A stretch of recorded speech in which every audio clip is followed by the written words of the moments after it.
The price of betrayal. Begum Hatun's redemption. The wind howled across the mountains as Begum Hatun rode away from the K tribe. Her eyes burned with tears, but not of sorrow, of shame. She had been forgiven by Osman Bey for her betrayal. But Bala Hatun, wise and just, had made a firm decision. "You may be forgiven," Bala had said, standing tall before the tribe. "But trust, once broken, cannot live among us. Leave, Begum Hatun." Banished and alone, Begum Hatun knew she had no home left among her people, but her heart burned with one final hope. To correct the wrong she had helped cause. She rode east toward the palace of Uljedo Khan, the powerful Mongol ruler whose daughter, Ezembaiki, had been murdered. The Mongols believed Osman Bey was a killer, and war between them was near. But Begum knew the truth. After many days, she reached the grand tent of Uljedo Khan. Guards stopped her, but she shouted with courage, "I come with the truth about your daughter. Let me speak to the Khan." The guards hesitated. Word of her name still carried weight. Soon, Begum stood before the great Khan himself. His eyes were sharp, his face hard with grief. "Speak," Uljedo Khan said coldly. "Your life depends on it." Begum Hatun bowed deeply. "Great Khan, I bring you justice.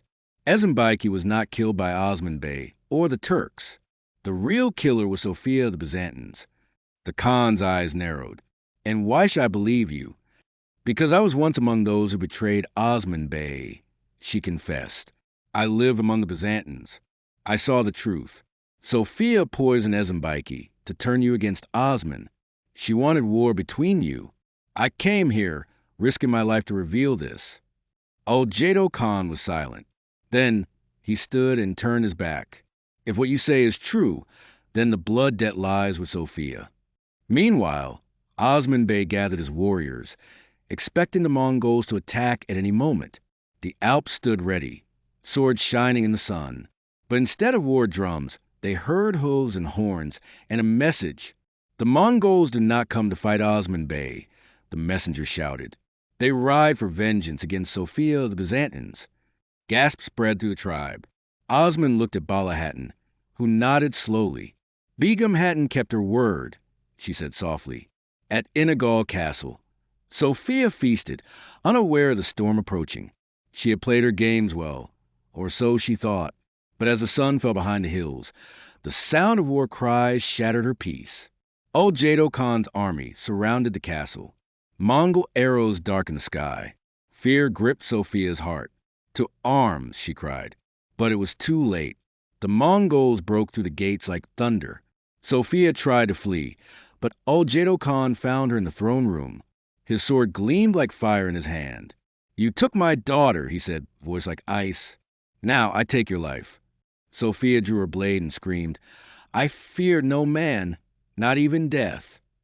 Their swords clashed, echoing through the castle. But Sofia was no match for a father's fury. With one final strike, Uljedo Khan ended her life. The castle fell silent.